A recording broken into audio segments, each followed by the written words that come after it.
Productive devices. ஓகேவா? Productive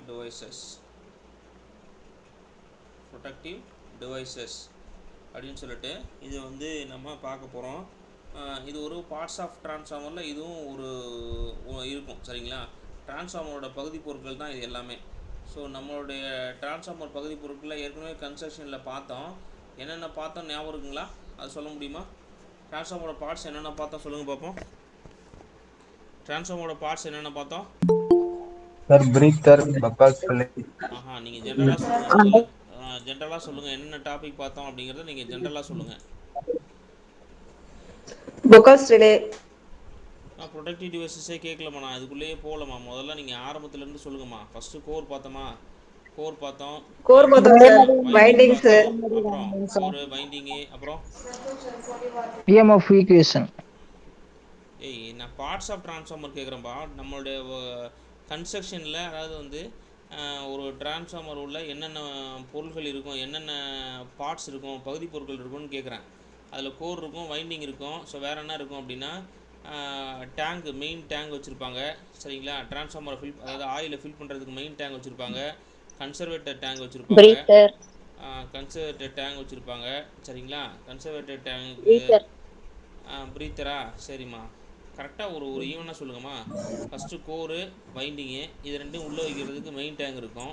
ரைட்டா? Main டேங்குக்கும் இதுக்கும் இடையில கன்சர்வேட்டர் டேங்க் இருக்கும். கன்சர்வேட்டர் டேங்க்கும் மெயின்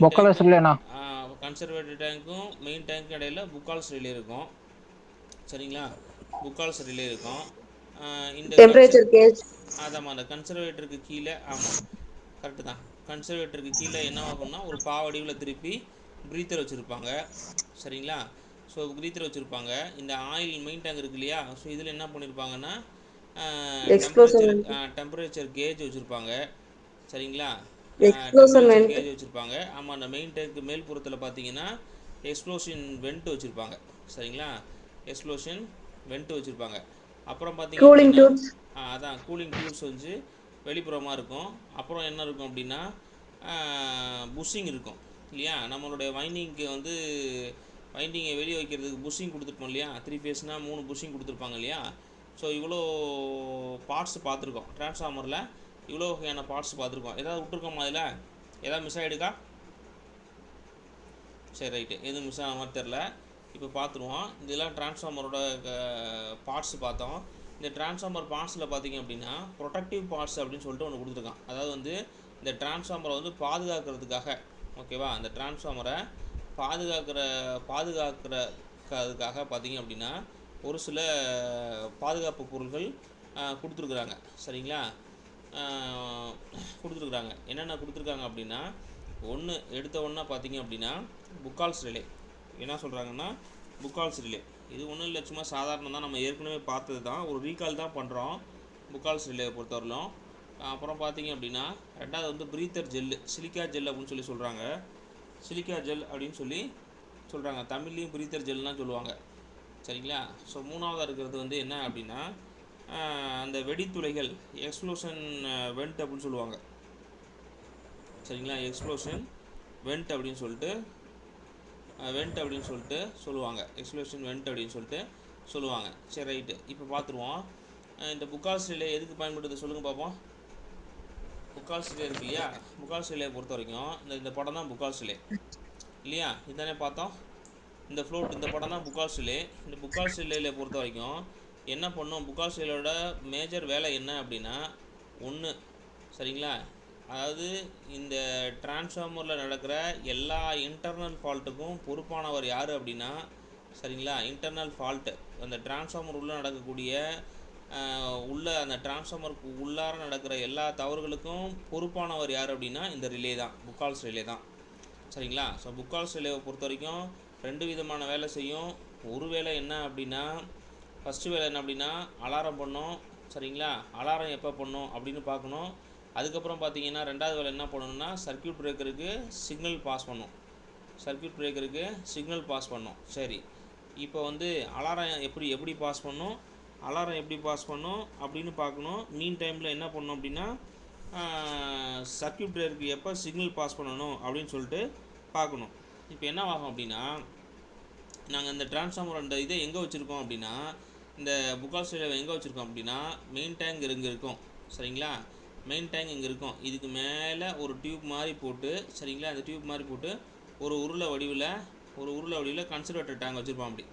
சரிங்களா, இது ரெண்டுக்கும் இடையில தான் புக்கால்ஸ் ரிலே இருக்கும்.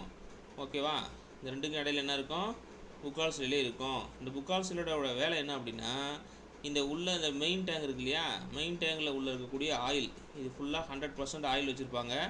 இந்த ஆயில் என்ன பண்ணும் அப்படின்னா, ஓவர்லோட் ஆகும்போது, சரிங்களா, வைண்டிங் ஓவர்லோட் ஆகும்போது இந்த ஆயில் வந்து விரிவடையும். ஆயில் என்ன பண்ணும், ஆயில் வந்து விரிவடையும். அதாவது வந்து அதனுடைய துகள்கள், மூலக்கூறுகள் வந்து விரிவடையும். அப்போ விரிவடையும் போது என்னவாகும் அப்படின்னா, ஓவர்லோட் ஆகுது அப்படின்னு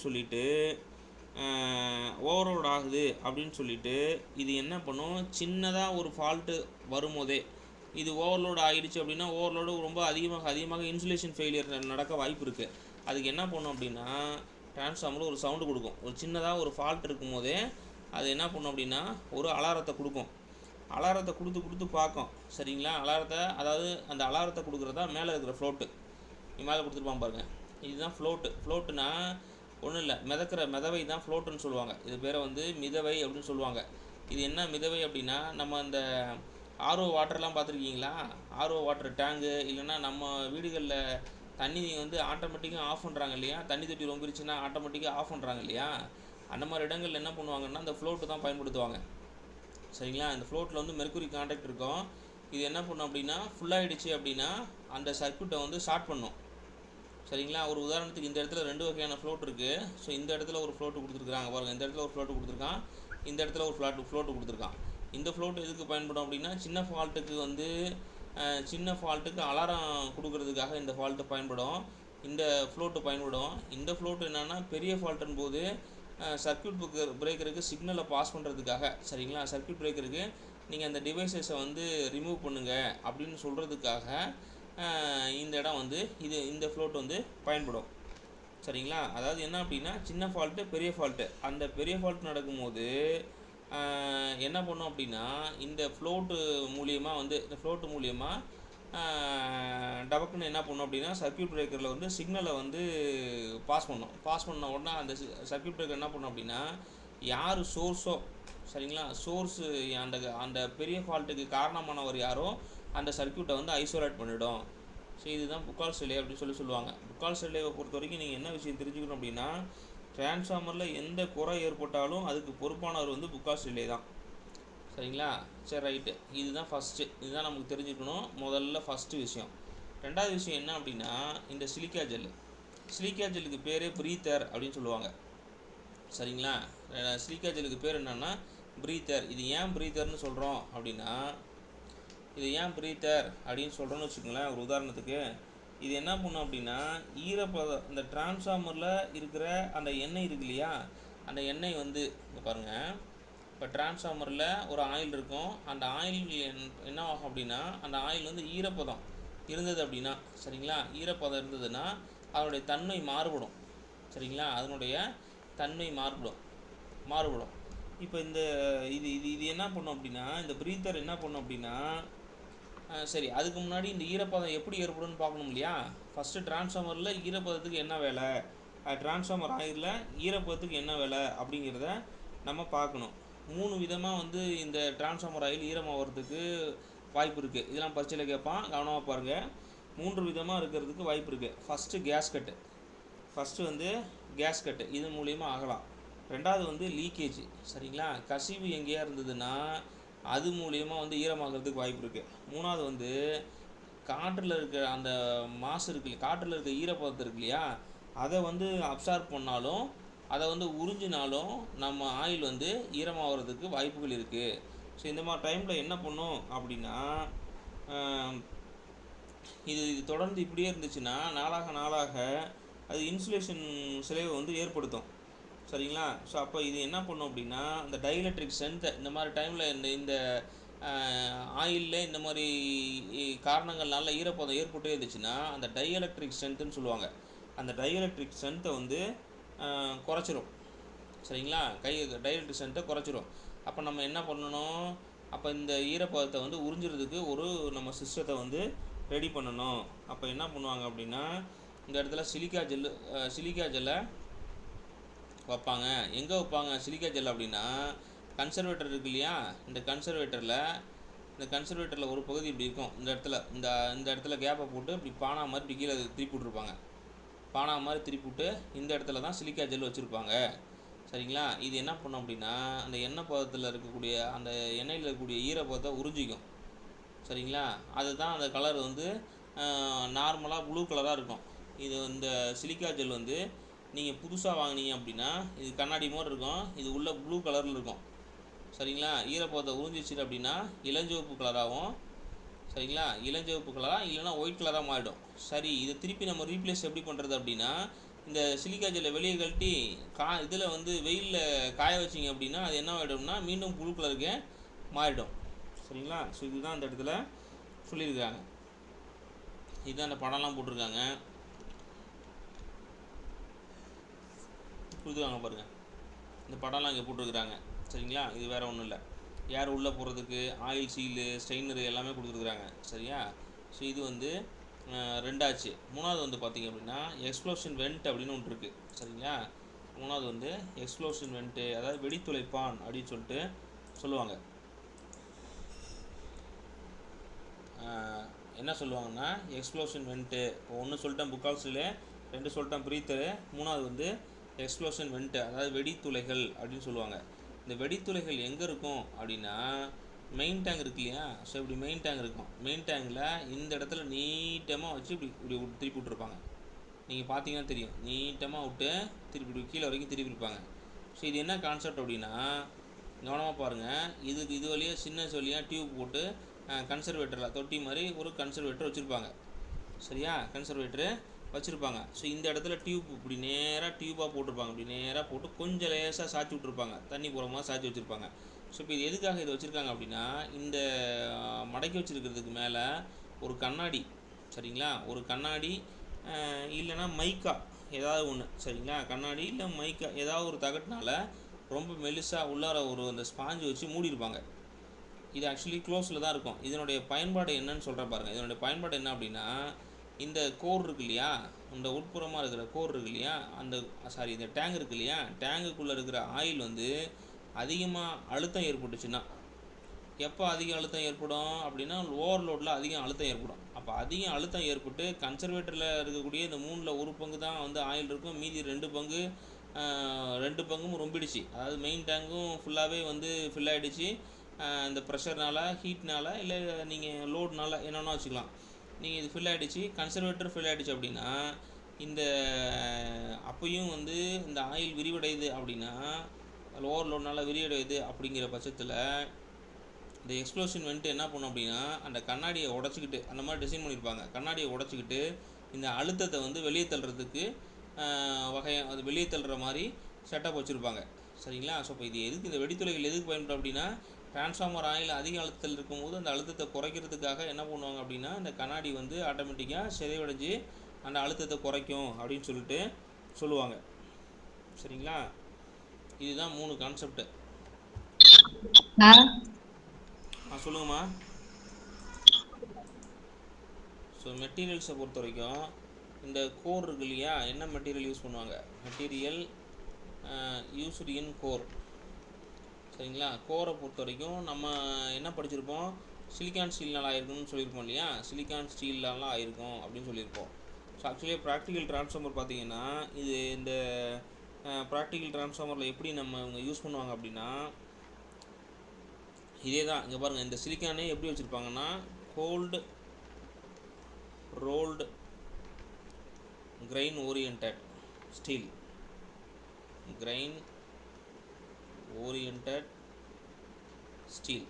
சரிங்களா? அதுதான் வந்து இந்த நம்ம ப்ராக்டிக்கலாக CRGO அப்படின்னு சொல்லுவாங்க, CRGO அப்படின்னு சொல்லிட்டு சொல்லுவாங்க. ஸோ இதெல்லாம் இந்த கிரைன் கிறிஸ்டல்ஸ்லாம் அது யூசேஜை பொறுத்து தான். இந்த லாஸஸை குறைக்கிறதுக்காகவும் இது பெர்மிபிலிட்டி ஹையாக இருக்கும், எஃபிஷியன்சி அதிகப்படுத்தும். ஸோ இந்த மாதிரி விஷயங்களுக்காக இதை வந்து பயன்படுத்துவாங்க. சரிங்களா? இந்த நம்ம வைண்டிங்க்கு என்ன பயன்படுத்துவோம், வைண்டிங்க்கு என்ன வைண்டிங் பயன்படுத்துவோம்? Copper sir. காப்பர் காப்பர் தானா? வேறு எது இருக்கா? காப்பர் இன்சுலேஷன் காப்பர் டின் சார். வார்னிஷ். என்னம்மா? ஏன் அலுமினியம் யூஸ் பண்ணக்கூடாதா? காப்பர் மட்டும் தான் யூஸ் பண்ணுமா? இப்போ வந்து நீங்கள் கோர் சொல்லிட்டீங்க, சிலிக்கான் ஸ்டீல் தான். அது வந்து கோல்டு ரோல்டு கிரெயின் ஓரியன்டட் ஸ்டீல்னு சொல்லிட்டீங்க, சிஆர்ஜிஓ அப்படின்னு சொல்லிட்டு சொல்லிட்டீங்க. சூப்பர், ஓகேவா? இதே மாதிரி நம்ம கோரும் படிச்சிட்டோம். இப்போ வைண்டிங்கும் படிக்கணும் இல்லையா? ஸோ வைண்டிங்கை பொறுத்தவரையில் என்ன மாதிரி வைண்டிங் இருக்கலாம் அப்படின்னா, கோரா, அதாவது வந்து காப்பராகவும் இருக்கலாம், அலுமினியமாகவும் இருக்கலாம். பொதுவாக நம்ம அலுமினியம் பயன்படுத்துறதில்ல, காப்பர் தான் பயன்படுத்துகிறோம். என்ன காரணம் அப்படின்னா, இந்த காப்பரை பொறுத்த வரைக்கும் கண்டக்டிவிட்டிங்கிறது அதிகமாக இருக்கும், மெக்கானிக்கல் ஸ்ட்ரென்த்து வந்து நல்லாயிருக்கும். சரிங்களா? அப்புறம் காஸ்ட்டுக்காகவும் அப்ளிகேஷனுக்காகவும் இதை பயன்படுத்துகிறோம். ஆனால் அலுமினியத்தை பொறுத்த வரைக்கும் காஸ்ட்டு மட்டும்தான், லைட் வெயிட்டு, இது ரெண்டுக்காக மட்டும்தான் வந்து அலுமினியம் போகிறாங்க. சரிங்களா? ஆனால் நம்ம இன்சைட் த டிரான்ஸ்ஃபார்மர் வந்து அலுமினியம் நம்ம ரெஃபர் பண்ணுறதில்ல, காப்பர் மட்டும்தான் ரெஃபர் பண்ணுறோம். சரிங்களா? மற்றபடி இருக்கிற எல்லாமே காமன் தான். இந்த இன்சுலேஷன் எல்லாமே காமனாக தான் இருக்கும். அதனால் அது ஒன்றும் இஷ்யூஸ் இல்லை. சரிங்களா? என்ன இருக்குது? ஸோ வைண்டிங் ஆஃப் ட்ரான்ஸ்ஃபார்மர் முடிஞ்சு, டெஸ்டிங் ஆஃப் ட்ரான்ஸ்ஃபார்மர் முடிஞ்சிச்சு. இப்போ வந்து உங்களுக்கு இந்த கூலிங், டைப்ஸ் ஆஃப் கூலிங் பார்க்கணும் இல்லையா? அது பார்ப்போம். சரி, இப்போ பார்ப்போம் டைப்ஸ் ஆஃப் கூலிங். எதுக்காக ட்ரான்ஸ்ஃபார்மருக்கு கூலிங் பண்ணணும் சொல்லுங்கள் பார்ப்போம்.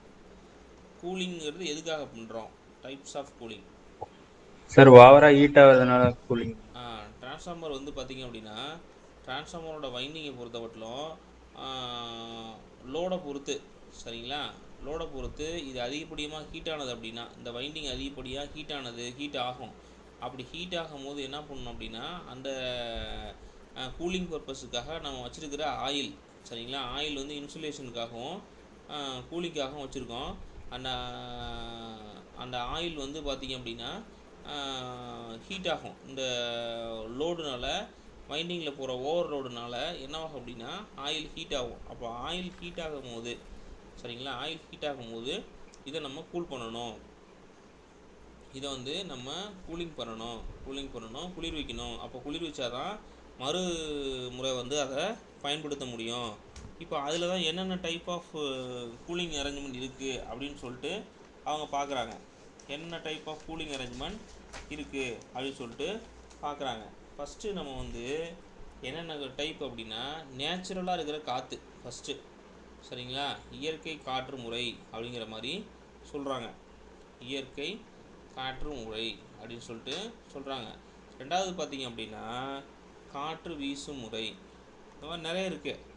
காற்று வீசும் முறை இந்த மாதிரி நிறைய இருக்குது. சரிங்களா? உதாரணத்துக்கு நம்ம ப்ராக்டிக்கலாக அந்த நம்ம இதை பார்க்குறோம் இல்லையா? அங்கே பாருங்கள், இந்த விஷயத்தை பார்க்குறோம் இல்லையா? அந்த கூலிங் பைப்புன்னு சொல்கிறோம்ல, இது பேர் என்னன்னு சொல்கிறோம்? கூலிங் பைப்பு அப்படின்னு சொல்கிறோம்.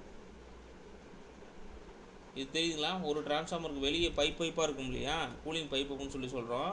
இந்த உள்ளே இருக்கிறத இதுதான் டேங்கு. டேங்கில் வந்து இருக்கிற ஆயிலு, சரிங்களா? ஆயிலு இங்கே மேலே வச்சுருக்கான் பாருங்கள், இது வந்து கோரு, சரிங்களா? இது வந்து கோரு. சரி, ரைட்டு.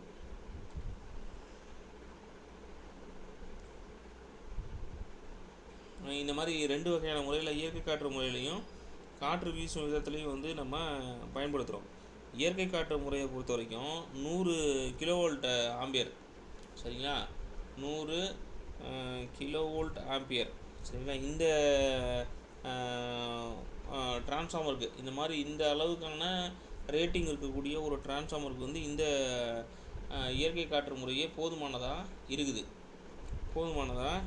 அதனால் அதில் எந்த பிரச்சனையும் இல்லை. ஆனால் 200 கிலோவாட்டுக்கு மேலே போச்சு அப்படின்னா, 200 கிலோவாட்டுக்கு மேலே போச்சு அப்படின்னா இந்த எண்ணெயை வச்சு தான் அவங்க செய்கிறாங்க, சரிங்களா? அதாவது வந்து இயற்கையாக இருக்கக்கூடிய அந்த காற்று முறைகளை பயன்படுத்தப்படாமல் எண்ணெய் முறைகளை பயன்படுத்தி வந்து அவங்க வந்து கூலிங் பர்பஸுக்கு போகிறாங்க, சரிங்களா? கூலிங் பர்பஸுக்கு போகிறாங்க. இதில் வேறு ஒன்றும் நீங்கள் கூலிங்கில் நீங்கள் வேறு எதுவும் படிக்க வேண்டிய அவசியம் இல்லை, சரிங்களா? இதுதான் மெத்தட்ஸ் ஆஃப் கூலிங் கொடுத்துருக்குறாங்க. இந்த ஏர் பார்த்திங்கன்னா ஆட்டோமேட்டிக் ஏர் பிளாஸ்ட் பண்ணுறது தான். ஸோ இது வந்து நார்மலாக இருக்கிற நம்ம யூஸ் பண்ணுற அந்த பைப் மூலிமா அந்த கூலிங் டியூப்ஸ் மூலிமா பண்ணுறது. சரிங்களா? சரி, அடுத்த பொறுத்த வரைக்கும் டிரான்ஸ்ஃபார்மர் ஆயில். சரிங்களா? டிரான்ஸ்ஃபார்மரில் பயன்படுத்தக்கூடிய ஆயிலு.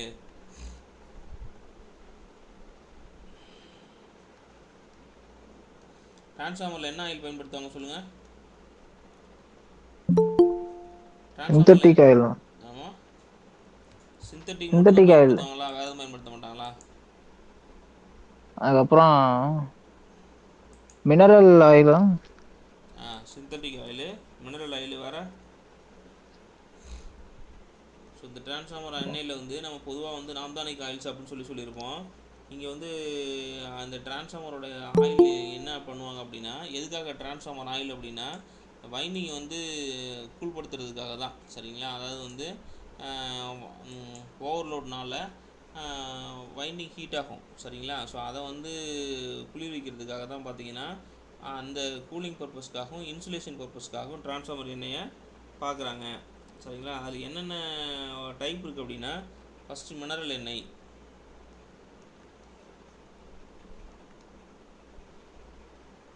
சரிங்களா? மினரல் எண்ணெய். ரெண்டாவது பார்த்திங்க அப்படின்னா சிலிக்கான்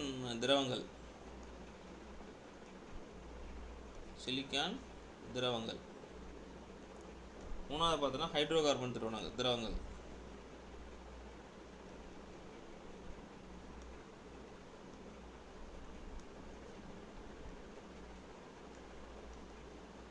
சரிங்களா? இது வேற ஒன்றும் பெருசாக இருக்காது.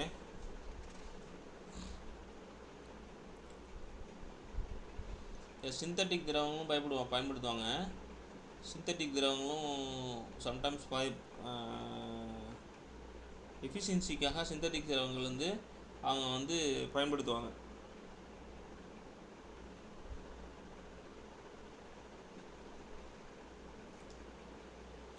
இந்த சிந்தட்டிக்னா பவர் டிரான்ஸ்ஃபார்மர்ல என்ன யூஸ் பண்ணுவாங்க? ஆமாம், அது வேல்யூ அதிகமான அது பயன்படுத்துவாங்க. அதாவது வந்து இதில் பார்த்தீங்கன்னா பாராஃபின்னு, நாப்திலின்னு, ஏரோமேட்டிக்ஸ்ன்னு அப்படின்னு சொல்லிட்டு ஆர்கானிக் காம்பவுண்ட்லாம் இருக்கும். நீங்கள் அந்த அளவுக்குலாம் படிச்சிங்கன்னா மறந்துடுவீங்க. ஆர்கானிக் காம்பவுண்டில் வந்து இந்த பவர் டிரான்ஸ்ஃபார்மரில் பொறுத்த வரைக்கும் இந்த சிந்தட்டிக் டிரான்ஸ்ஃபார்மர் பயன்படுத்துகிறாங்க. அந்த எண்ணெய் பயன்படுத்துகிறாங்க. அதில் பார்த்தீங்கன்னா அஸ்காரல்ஸு, பைரோக்ளோரி அப்படிங்கிறதெல்லாம் வந்து பயன்படுத்துவாங்க.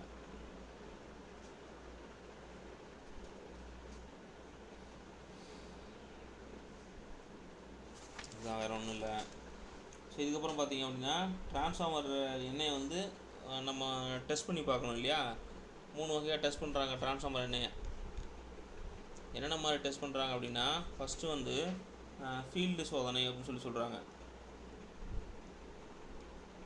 ஃபீல்டு சோதனை. ரெண்டாவது வந்து கிராக்கிள் சோதனை.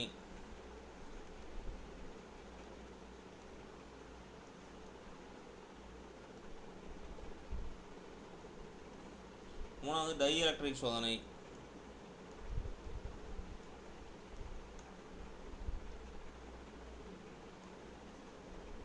நாலாவது வந்து அமில சோதனை, அசிடிட்டி டெஸ்ட் அப்படின்னு சொல்கிறாங்க. இது என்னென்னு மட்டும் தெரிஞ்சுக்கிட்டா போதுமானது, வேறு ஒன்றும் இது தேவையில்லை. இதில் ஒன்று நீங்கள் உள்ளெல்லாம் போய் ஒன்றும் நீங்கள் பார்க்க தேவையில்ல. என்னென்னு மட்டும் தெரிஞ்சுக்கிட்டா போதுமானது. ஓகேவா?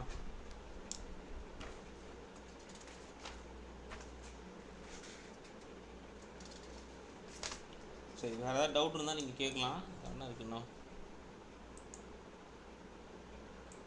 எர்த்திங் ஒன்றும் இல்லைம்மா. எர்த்திங் வந்து நீங்களே கூட பார்த்துக்கலாம். அது ஒன்றும் பிரச்சனை. நம்ம நார்மலாக வந்து இதில் பயன்படுத்துகிற எர்த்திங் தான் இதுலேயும் பயன்படுத்தியிருப்பாங்க.